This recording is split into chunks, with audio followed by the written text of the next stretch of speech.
गोदान मुगानि जों आबादारि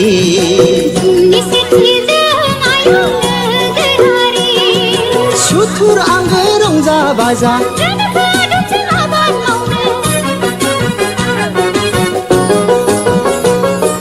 सुथुर आंगो रंजा बाजा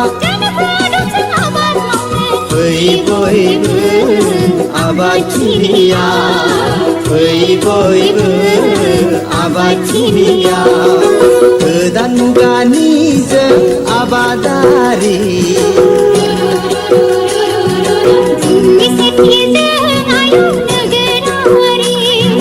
गोदान मुगानि जों आबादारि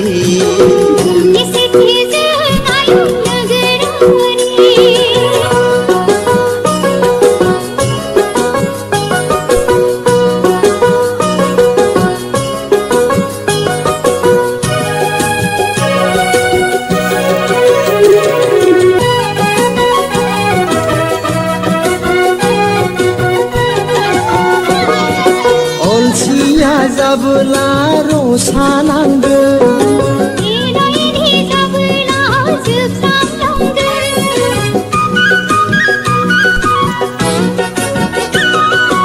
अलसिया जाबोला रसा नांगोन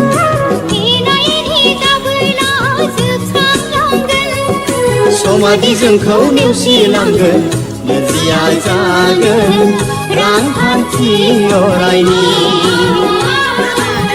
नोरजिया जागोन रांखान्थि अरायनि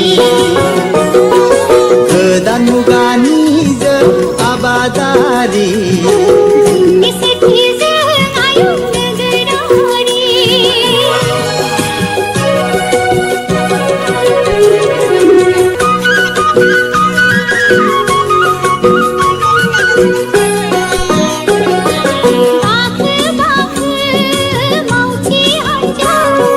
धनी गोरिब रंजा बाजा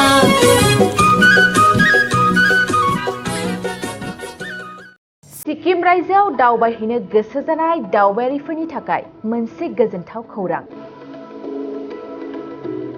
बिटिआर आरो आसामनि बायजो सिक्किम रायजोआवबो दंसै दावबायारिफोरनि थाखाय गंसे बर'नि मोजां सिखोन साखोन हटेल।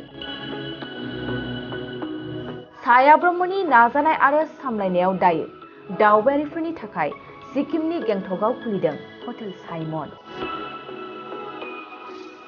गेंटकनि चिफ मिनिस्टार थाग्रा बांलानि साखाथि फ्लावार श'नि JN र'डआव बर'नि साइमन हटेल दंसै। जुदि सिक्किम रायजोआव दावबायनो थाङोब्ला नैबे हटेल साइमनआव दावबायारिफ्रा हर थानो हागोन। गासैबो खाबुगोनां साया ब्रह्मनि हटेल साइमनआव जायखिजाया समावनो दावबायारिफ्रा रुमखौ बुकिं खालामनो हागोन।